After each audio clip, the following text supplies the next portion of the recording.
They said Jeremiah Holbrook could count before he could talk.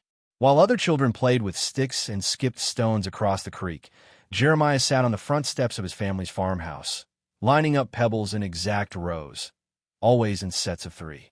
If one was out of place, he'd notice. If someone moved one, he'd know. His mother, Ruth, used to laugh it off, calling him her little accountant, while his father, Emery, saw it as a sign of good stock, sharp-eyed, methodical, useful for running the farm one day. But even in those early years, there was something unsettling about the way Jeremiah stared just a little too long at things others overlooked. He didn't blink much. He didn't smile often. And he didn't forget anything.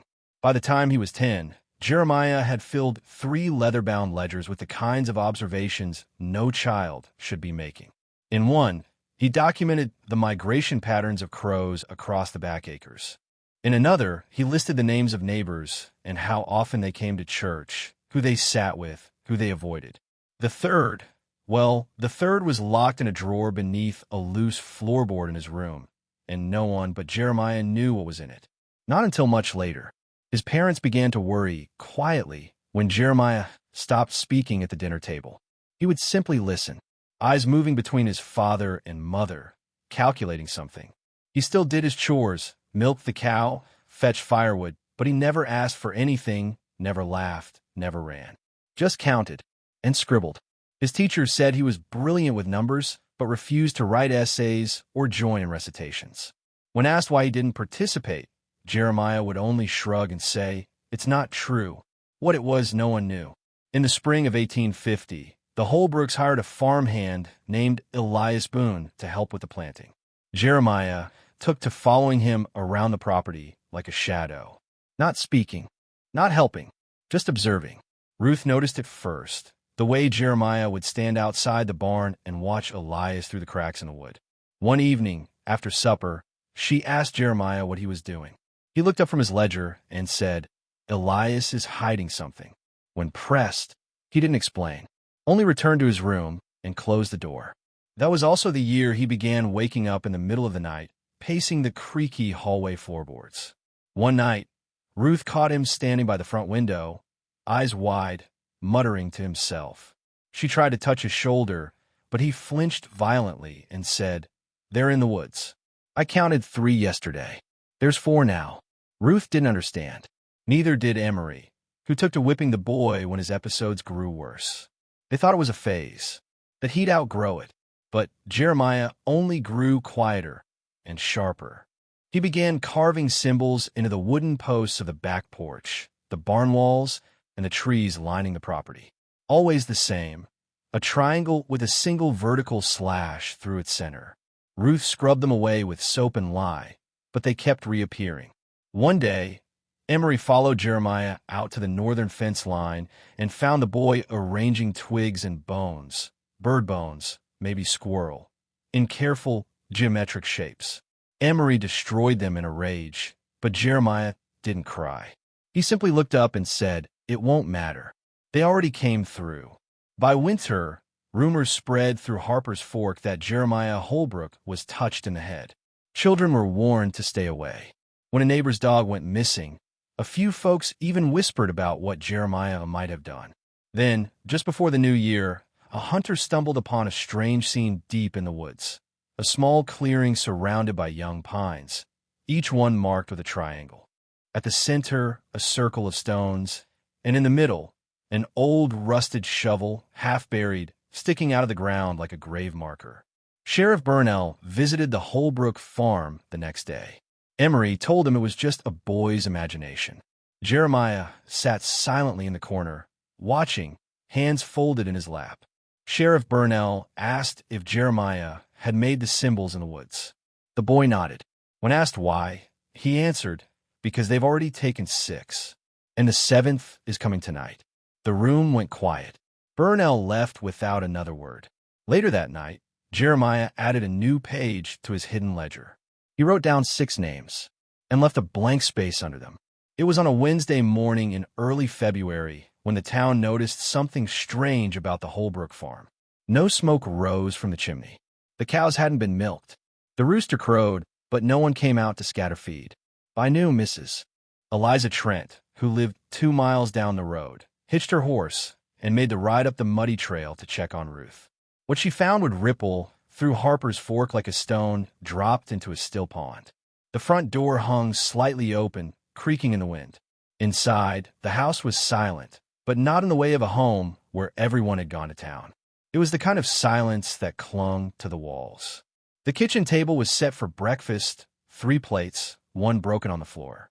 A kettle of burned oats sat on the stove, blackened at the edges, and the chairs were overturned as if someone had left in a hurry.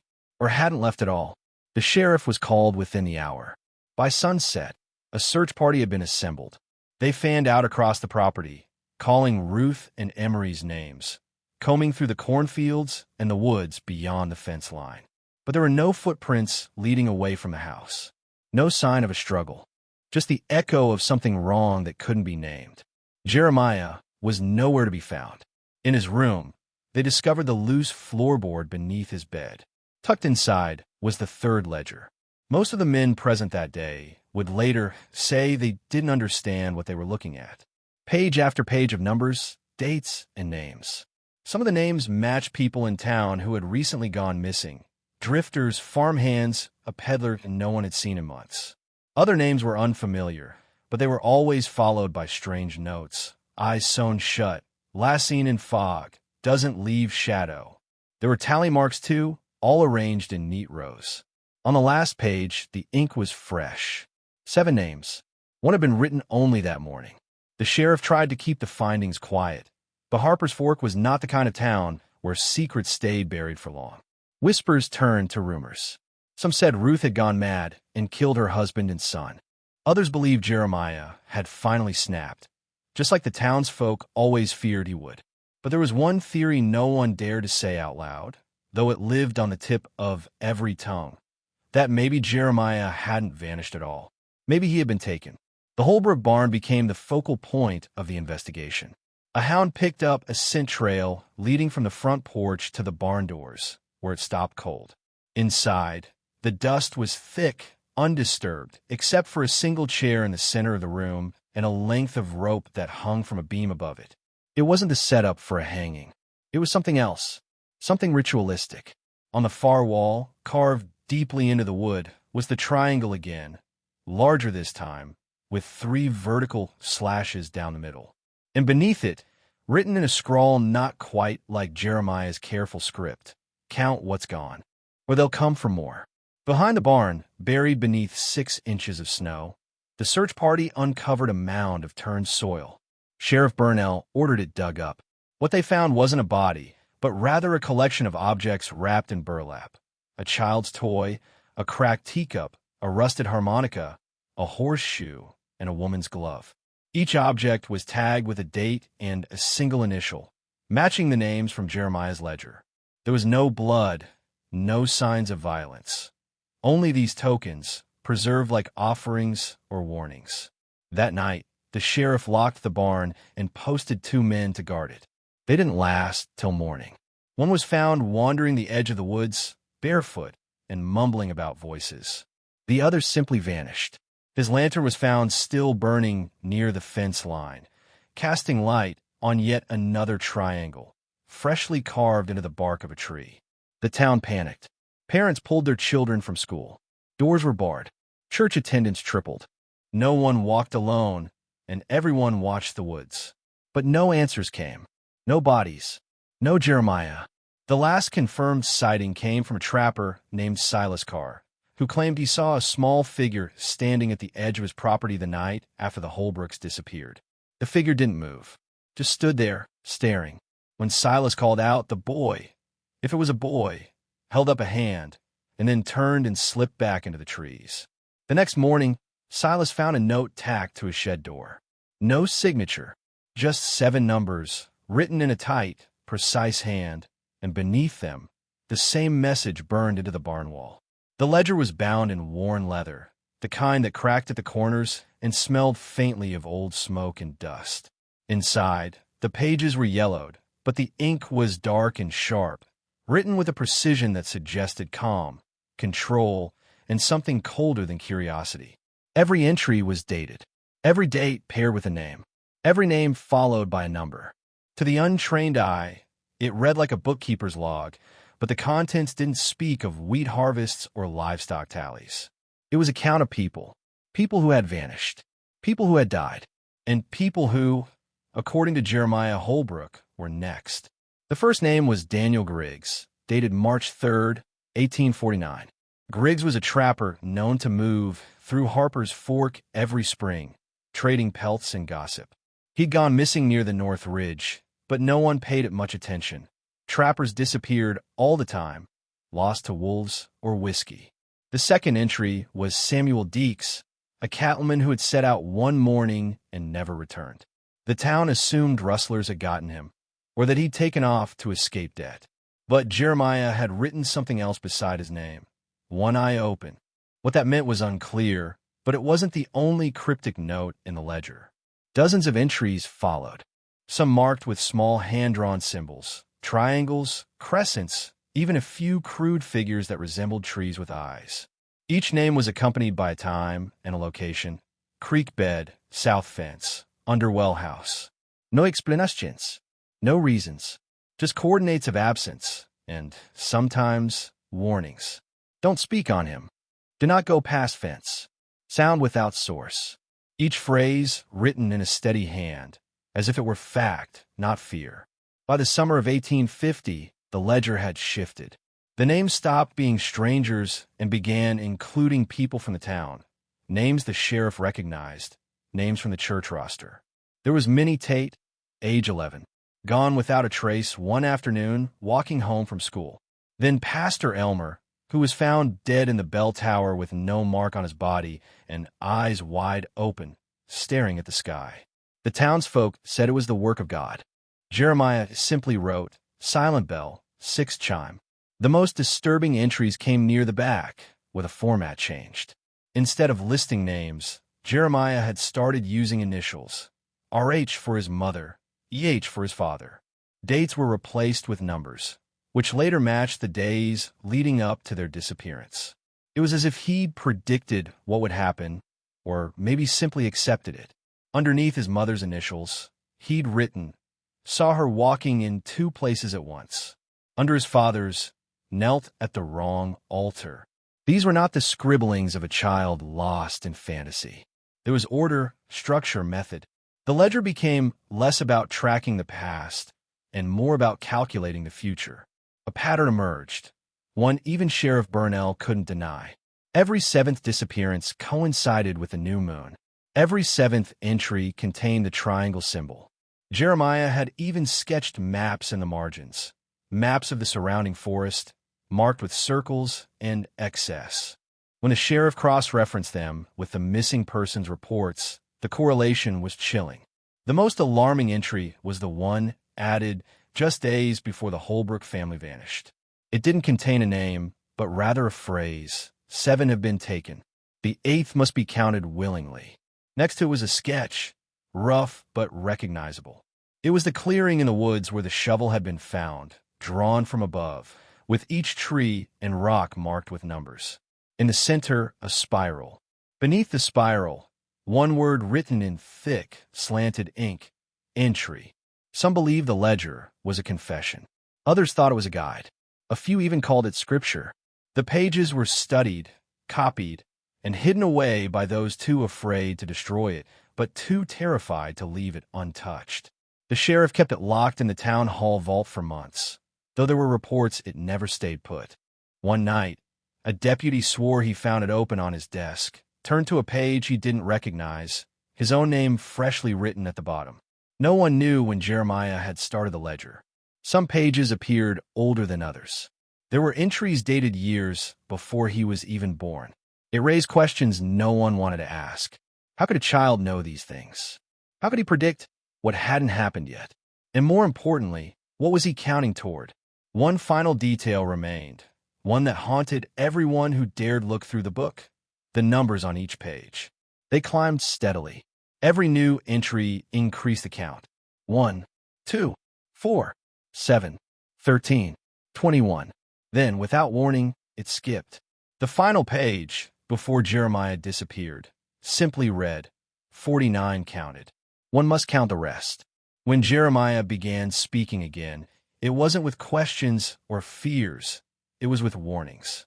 He would appear in places he hadn't been seen entering, standing at the back of church services, watching without blinking, or sitting on the schoolhouse steps with his worn ledger tucked beneath his arm, waiting for someone to ask what he was writing. Most didn't. The few who did were given answers they couldn't make sense of. "She has 6 shadows," he once told a teacher about a girl in his class. "You only have one.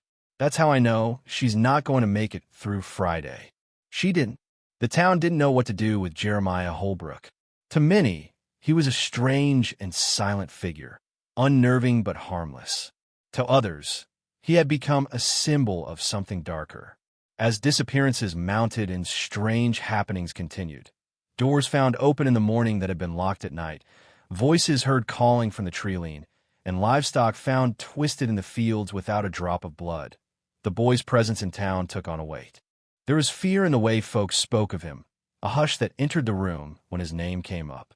Still, Jeremiah tried to speak, tried to tell them. He went to Pastor Mills first, during the early hours of a Sunday morning. He stood in the doorway of the chapel and waited until the pastor arrived, then walked silently to the pulpit and placed a single page from his ledger on the wood. It had one name, Nathaniel Mills, and below it, the words, "The chime won't sound for you, but they'll hear the silence." Pastor Mills tore the page in half, told Jeremiah to leave, and told no one what had happened. 3 days later, he collapsed during a sermon, his mouth moving but no sound escaping, his lips forming words that none could hear. Jeremiah tried the sheriff next.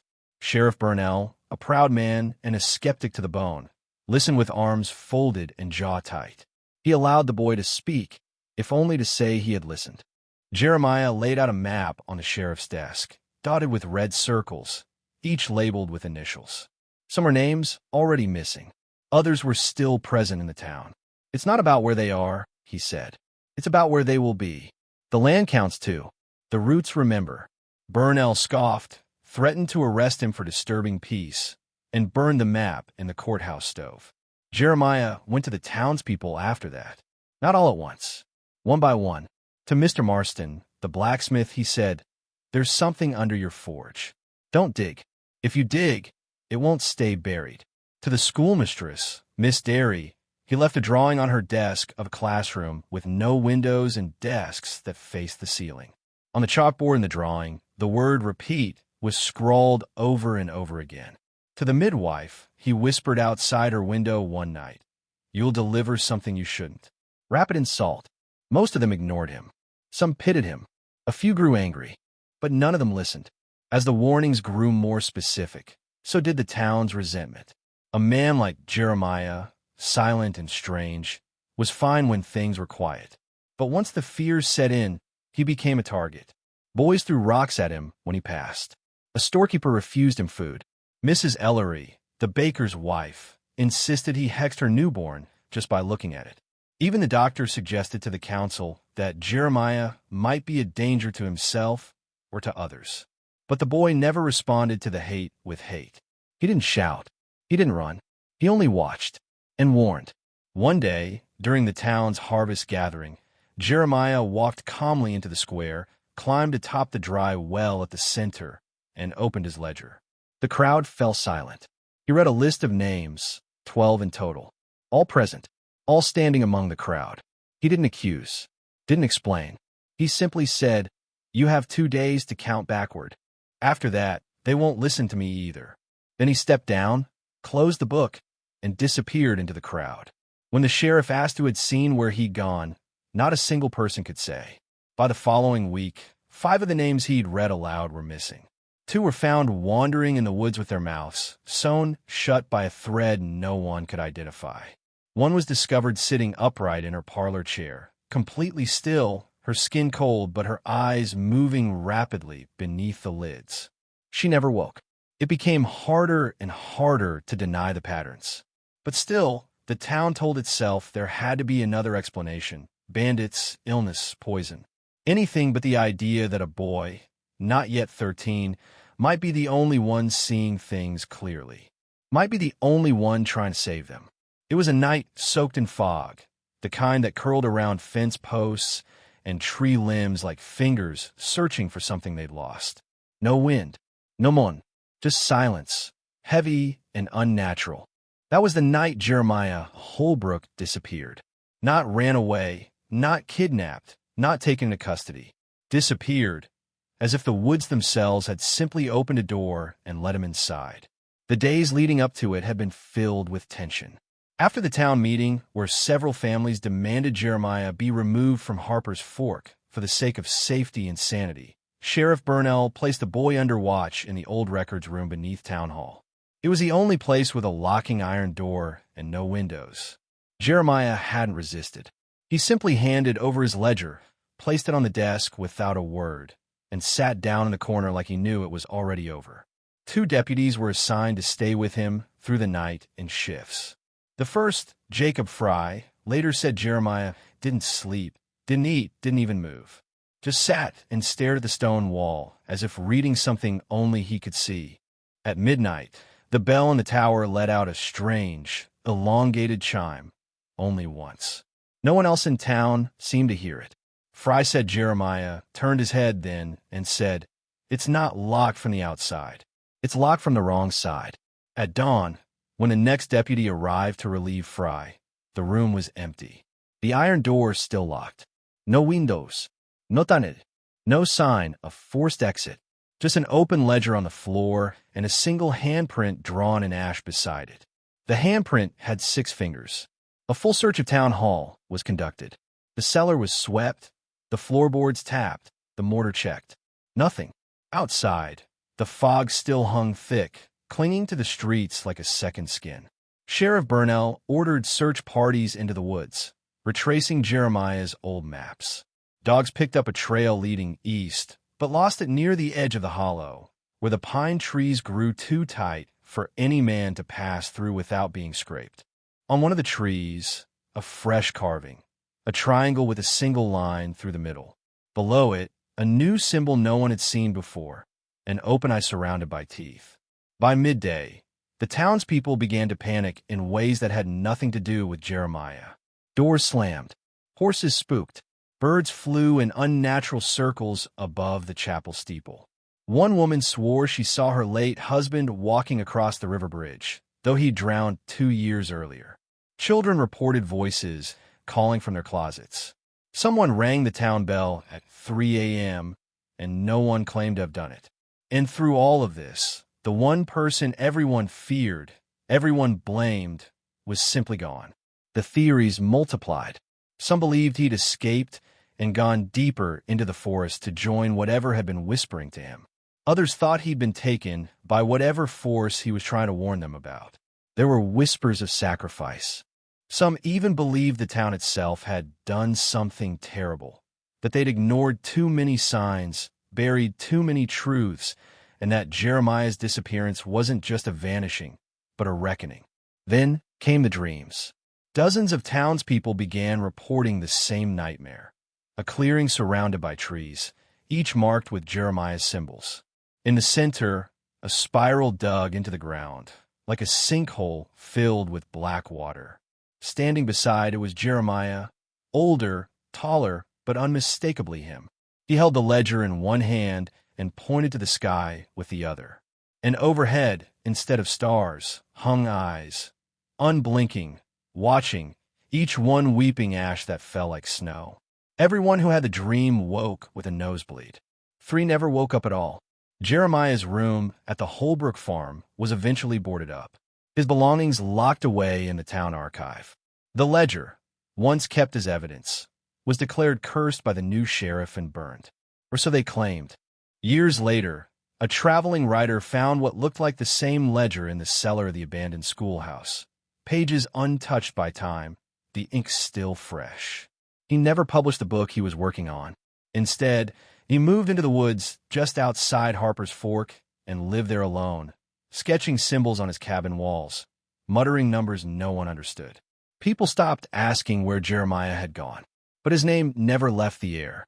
Every time another person went missing without a trace, every time a symbol appeared carved into a barn door, a fence post, or a child's toy, his name crept back into conversation. Not as a warning, not even as a memory, as a presence. Because by then, the town had come to accept one terrifying possibility. Jeremiah Holbrook hadn't disappeared at all. He had simply stepped ahead of them, and they were the ones who would vanish next. The woods behind the Holbrook farm had always been thick, but not unnatural. They grew in orderly chaos like any forest does, deer paths winding between trees, birdsong echoing through the canopy, streams trickling beneath patches of moss. But after Jeremiah vanished, the forest changed. It grew quieter, heavier. Men who'd hunted there for years refused to enter past the first line of pines. Dogs turned back. Compasses spawn. There was something in the stillness now, a waiting. It started with the roots. Farmers near the edge of the woods began to notice strange growth patterns. Trees twisting inward toward a central point. Roots above ground, knotted into shapes that looked almost deliberate. Geometric patterns, triangles, circles, spirals, formed by vines crawling across barn walls or blooming in frost on windows. Crops near the treeline grew sick, but not from pests or drought. They blackened from the inside out, as if something beneath the soil had poisoned them. When someone finally dug deep enough to see what was below, they found a layer of stone arranged in a spiral, like a dry well laid flat beneath the earth. The townspeople began calling it the counting ground. Whether they meant it literally or not didn't matter. The name stuck. It was the same clearing that had appeared in Jeremiah's drawings, the one where the shovel had been found, the one the map in the ledger had pointed toward. And beneath that soil, they started to find things. First, it was bones, animal at first, then human. Small bones, a rib, a fragment of jaw, all impossibly old or impossibly new, depending on which expert was asked. Then came objects, coins minted with dates that hadn't happened yet. A pocket watch frozen at 317 with no mechanism inside. A mirror that reflected only trees, even when held indoors. All of it buried in patterns, spirals within spirals, arranged like offerings. And still, the ground wasn't done. One morning, just before dawn, a girl named Maribel Knox wandered into town barefoot, covered in dirt and pine needles, unable to speak. Her family had buried her the year before. She had been 11. Her body had been found in the river, hair tangled in roots, lungs full of water. The preacher himself had led the funeral. But here she was, blinking in the sunlight, skin pale, eyes glassy, a single triangle burned into the palm of her left hand. She was taken to the apothecary, where she stayed in a cot near the back. She never spoke, never moved except to blink. After 3 days, she vanished from her bed, the sheets undisturbed. In her place, a page torn from Jeremiah's ledger, written in what appeared to be blood.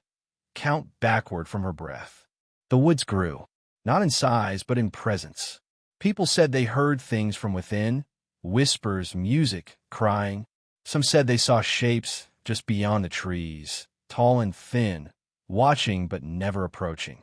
When the fog came, it clung to the forest like skin, never rolling past its invisible edge. No one who entered the counting ground after Maribel was ever seen again. Sheriff Burnell, now gray and aged, made one final attempt to solve it.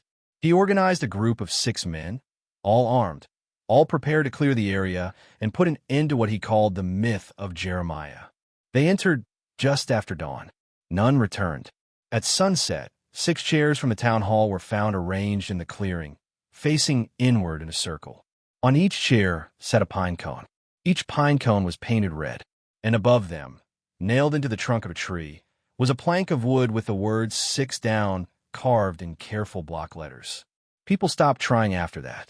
The town began to shrink. Families moved away. Crops failed. Businesses closed. But the forest stayed untouched and unbothered. No trees were felled. No land reclaimed. The counting ground was left to itself. Sometimes, visitors would come, curious men with notebooks, university types, or believers in the occult. They'd poke around, ask questions, take photos.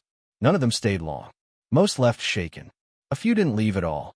Then there were the children, those who were born after Jeremiah, who never knew him but whispered his name like a dare.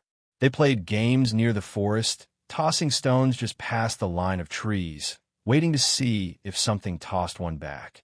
They told stories in candlelight about the boy who counted the dead and the ledger that grew on its own. And some nights, those same children said they heard footsteps on their roofs. Soft, measured steps, 7 at a time. Years later, when a road crew came through Harper's Fork with plans to widen the main route, the project was halted abruptly. A machine had broken through the forest's edge and sunk into the ground. When they tried to retrieve it, the machinery was gone. Nothing left but a perfect triangle burned into the dirt and an impression in the soil, shaped exactly like a child's hand, fingers too long, too narrow. Some said the town had simply decayed like any place left too long in the dark. But others believed it was being watched, counted, that something beneath the ground, something older than Jeremiah, something he had somehow seen, was keeping score and waiting for its next number to be called.